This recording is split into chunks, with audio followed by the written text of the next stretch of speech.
Okay, so welcome to today's live stream. And I was just reviewing the last week's segment, and I I promised you that I would talk a little bit about the theater, or what Martinez calls the stage of life. And because Martinez really liked this theater analogy to explain this world that we're living in, this reality that we're submersed in, this basically this illusion that is an illusion, but the illusion is real. So that's the point, and that's very important because in X1 there are no contrasts, and in the world of illusion and the world of form there are contrasts. But the contrast feels real, tastes real, they are real to us, so we experience the illusion as real, as reality. So before we go into that, let me just start a little bit uh, at the beginning with the causeless cause, the beginningless something that is X1, and this is our eternal I. It's every living being's eternal I. Then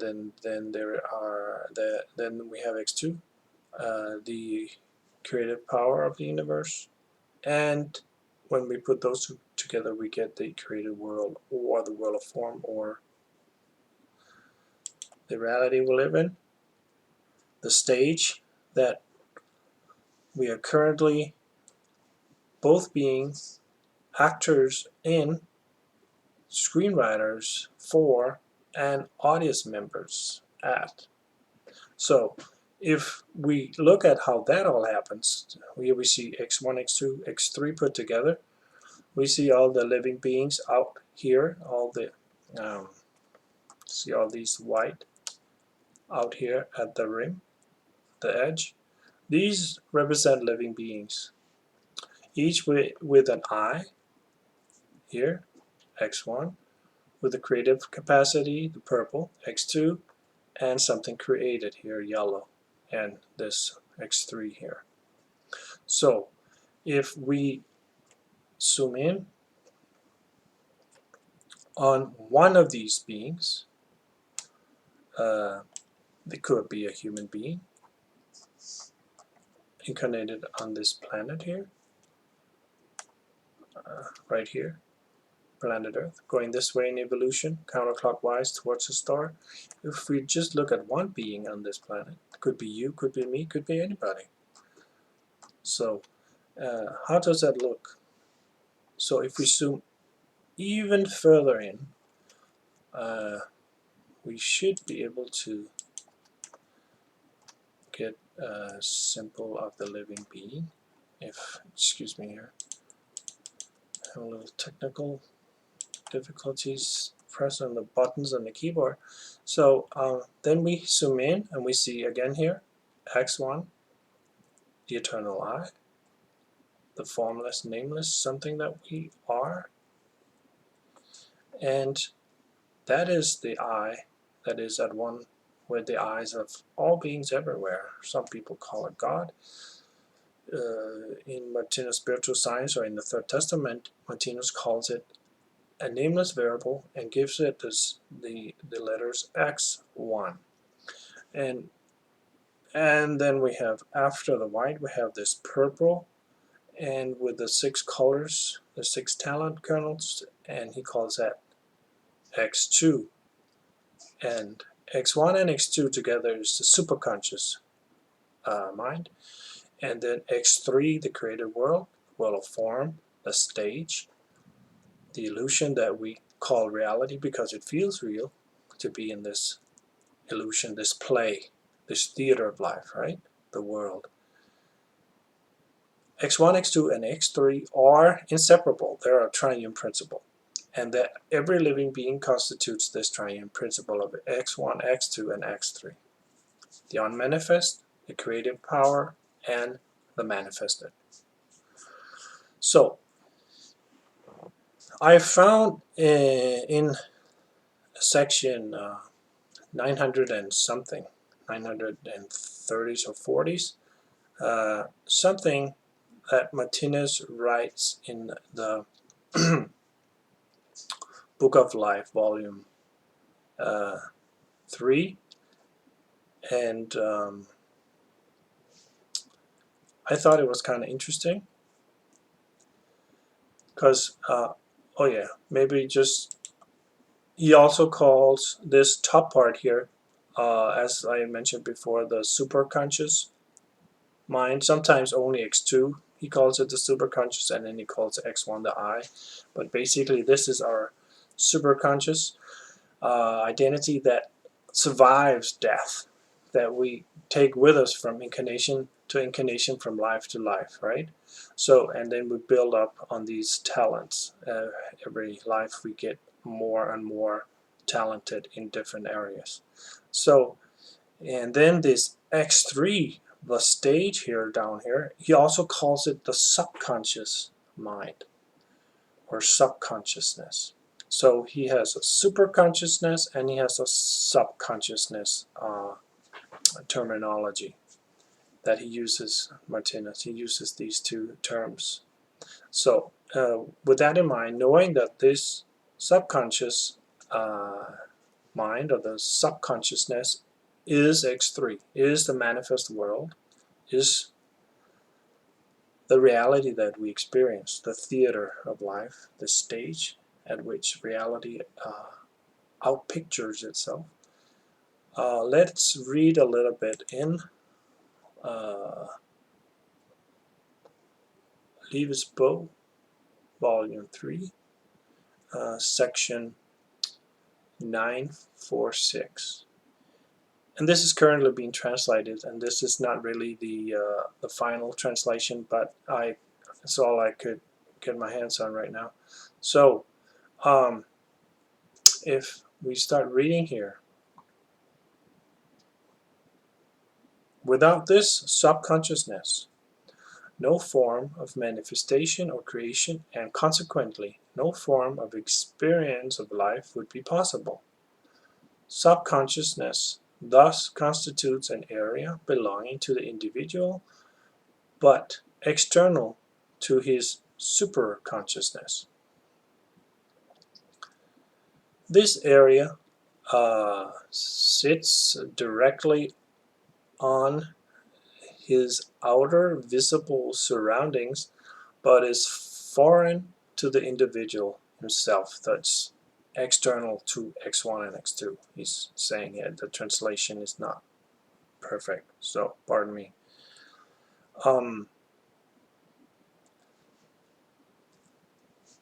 Thus, an individual meets these foreign energies are external to himself, those of his outward surroundings, of nature, of the influence of his fellow beings, etc. So let's read this without the parentheses. Thus, an individual, could be us, meets these foreign energies directly through his subconsciousness.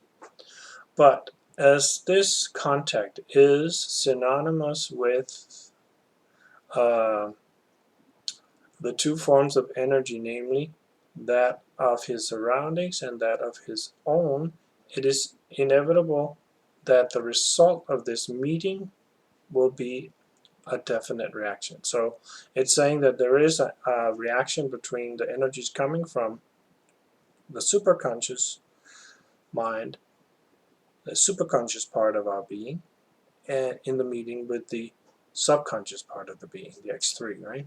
This reaction again will result in the victory of the foreign energy or of that of the individual in question. If the foreign energy proves the victor, the effect will be felt as displeasure, pain, or adversity by the individual, while it would be sensed as pleasure, well-being, or prosperity by the individual if his own energy happens to be the Victor. And here we meet the two great basic factors in all experience of life or in any form of perception, namely the mental sensation of light and the mental sensation of darkness, from which all other kinds of contrast in life are manifest. These two factors, the feeling of displeasure or pain and the feeling of pleasure, will be referred to as substances of life, numbers 30 and 31. Taken together, these two substances form the basis of all experiencing or sensation, namely the principle of contrast, which again will be termed substance of life number 32. So this is the important point here, that this pleasure and displeasure is what creates the contrast that does not exist in X1. So this is what gives us the experience of life. In other words, without contrast, there's no experience of life. So let's read on to the theater analogies coming just in a couple of minutes here. It is between an I's superconsciousness and its external surroundings in nature, fellow beings, etc., that we find this I's subconsciousness, X3. Now, as it is in this subconscious area, or in the area lying between its superconsciousness and its surroundings, that the meeting between the energies outside said surroundings and the energies from within the nuclei of talent in sorry about that, I didn't, this should be super consciousness. It's very confusing reading a bad translation. But the real translation should be in the pipeline any time now. So let's read it just one more time here. Now, as it is in this subconscious area, that's X3, or in the area between the superconsciousness and its surrounding, that the meeting between the energies outside the surroundings and the energies from within the talent kernels of the superconsciousness takes place. It is also here that the reactions caused by that meeting take place. Yeah, it's a bad translation. So, but it's not important. We're getting to the theater analogy in a while. Couple of minutes. It is here that said reactions are revealed to mankind as stronger or weaker degrees of pain or pleasure. Subconsciousness thus constitutes an I's arena or stage of life. So this is the important part, right? The subconsciousness, which is X3, is the arena of our eternal identity, our I, right? So, in other words, the subconsciousness, our subconsciousness, is the stage of life where the play takes place. So, that's kind of jumpy.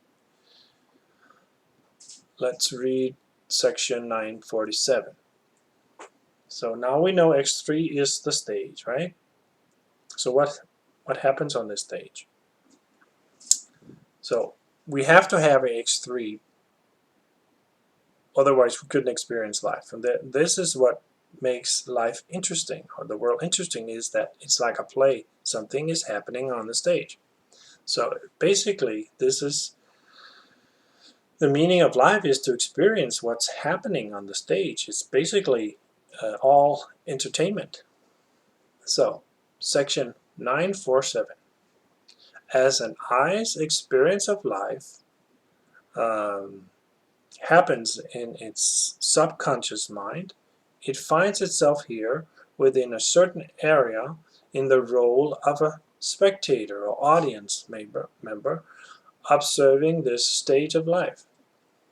But as through its element of fate and its talent kernels, it also issues its directions with regard to the course of the play, the direction the play is taking, right?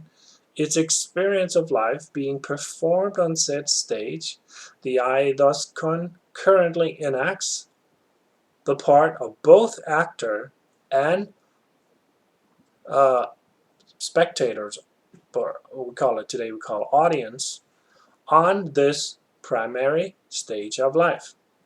Without having this role, the I could only be defined simply as excellent, but on account of its element of fate and its subconscious mind, the I thus emerges as an individual or a living being. We will therefore call the I's assigned role and its connection with this stage of life, or with its identity as an individual, substance of life number 33. A little bit more here, 948. This drama, in which the I enacts the parts of both actor and audience, constitutes an eternal scenic panorama with greatly diversified settings and scenery for the most glorious adventures, and engaging love scenes, all set with props of the purest mental gold. This drama is known to us by the concept fate. And this masterly drama of life will be characterized here as substance of life number 34. So he actually gives it a number, this drama. And what is this drama?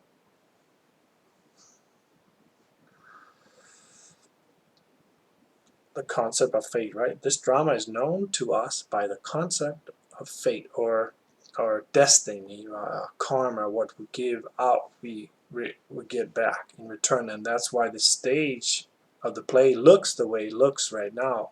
But that'll change, right? Everything's always changing all the time. So let's read a little bit more.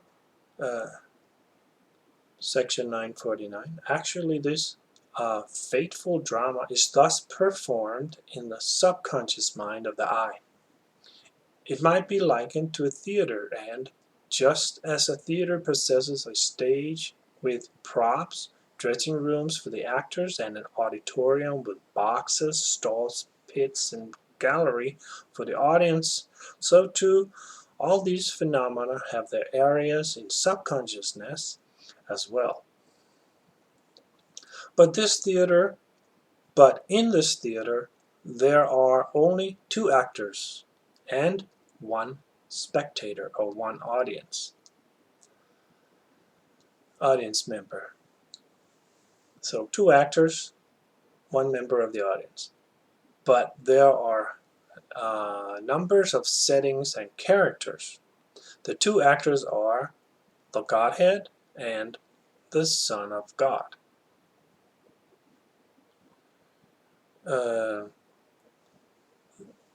The props of this theater consist of everything ranging under the concept of nature. The characters with their costumes and makeup constitute, in the case of God, everything ranging under the concept fellow beings, while the Son of God includes all the various physical and spiritual organisms he has embodied and their many stages of evolution and development in the course of his endless terrestrial lives. Everything he has manifested on earth, whether mineral, plant, animal, or terrestrial man, is simply the mask the I has had to employ in various situations in carrying out its various roles in fate, depending on the destiny, just as the great diversity revealed by fellow beings individually comprises merely the various special makeup with which God has been able to carry through the characters exemplified by his roles in the multifaceted kaleidoscopic scenes of this eternal performance. And it is on the uh, score of this great art of disguise or makeup that everything we see or sense is, after all, but an illusion, and that there is nothing in existence that is really what it seems to be. To the eye, everything constitutes an outward drama or external drama, external to X1, right? External drama in which stage manager and actors are all enacted by the eye itself. But this in no way prevents it from being a spectator or audience member at its own performance.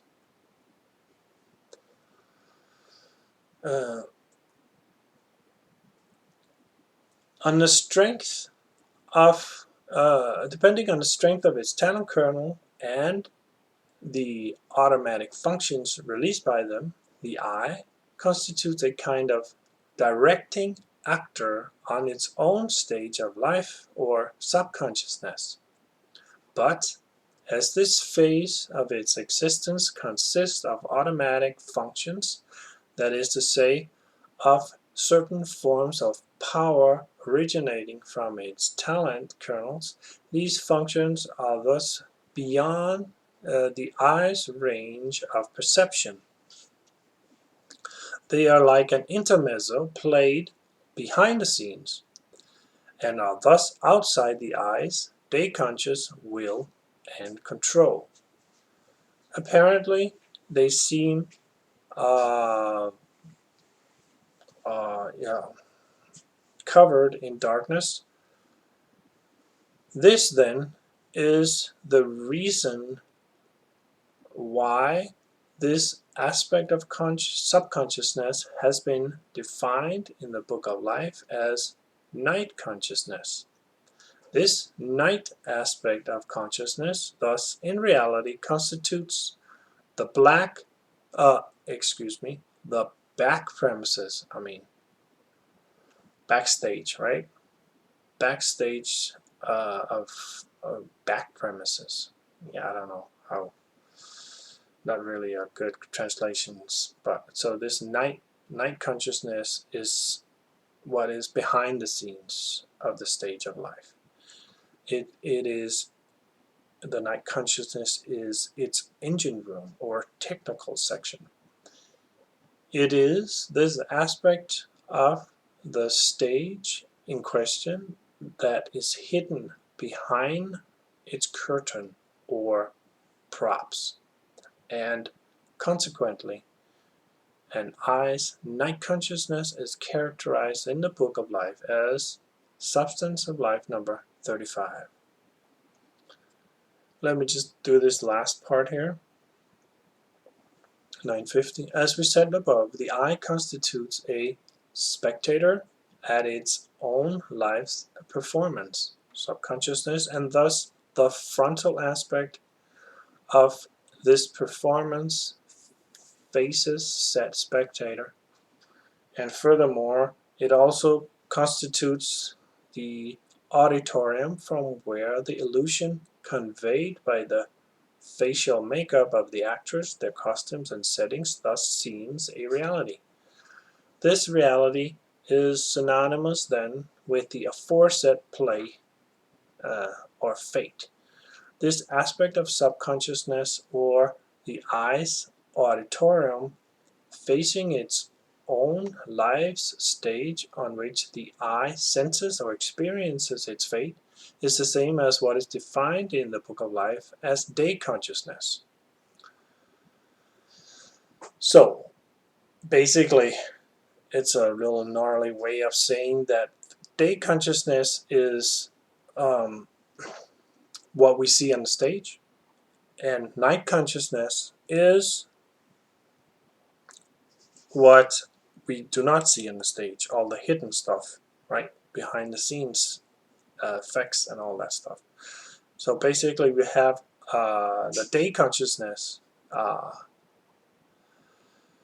for us in evolution, on the evolutionary step, what we are as human beings are placed or situated, stationed, probably the better word, stationed. Our day consciousness is stationed on the physical body, or what we call the energy body of gravity, symbolized here by the orange here, right here. So what that means is that means that our day conscious awareness is on all that the physical body can perceive. So through the five senses that we know as the physical senses.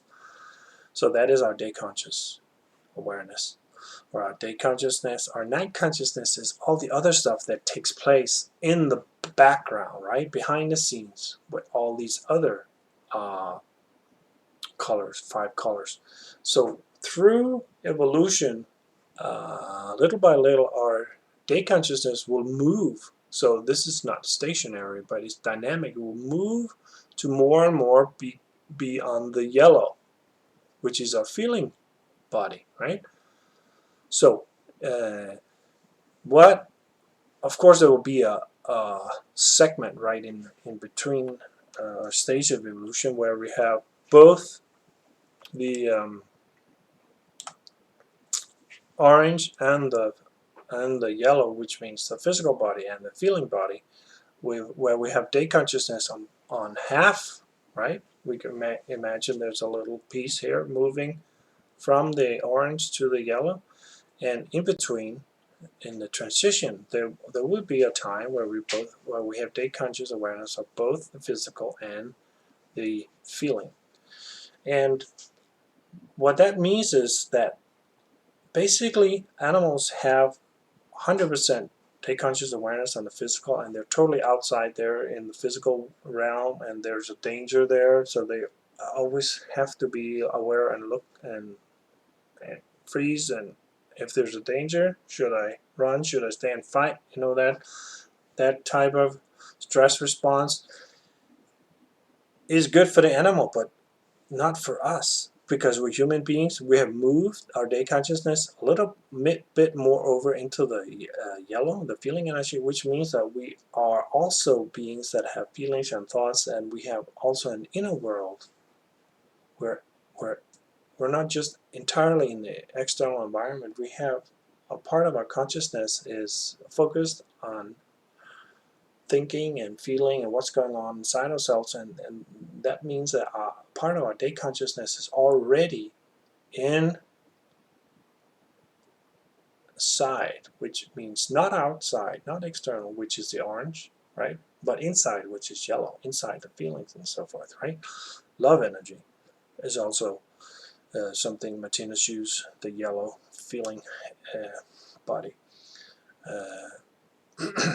Love energy. Well, what is love energy? Well, love energy is caring about other people, animals, minerals, plants, trees, and so forth, and not just yourself. Because the law of the animal kingdom is every man for himself, right? So the law of the true human kingdom, or the real human kingdom, is everyone for each other, right? So that is the compassion and neighborly love that we get. We are moving towards through evolution. It's inevitable that we'll get there. It's just a matter of evolving through what we have to evolve through to get there. So it's enjoy the journey. It's always good to enjoy the journey and be happy with where you're at right now, and not just try to be more than you are. Try to, be happy with where you are in evolution, and do what you can, and don't stress it if you get angry once in a while, or it passes over. We're getting there. Just enjoy the ride. So I hope you get a little bit out of this, and if you have questions, you're welcome to email the with questions, and we'll take it up in the next live stream. And for the record, let me just state that all symbols are copyright of the Martinez Institute, and I hope to see you soon. I don't know if I'll do another. Let's see, what date is it? It's the 21st. Yeah, why not? Well, let's do a live stream on the 21st next Saturday. Same place, same time. And see you soon. Aloha.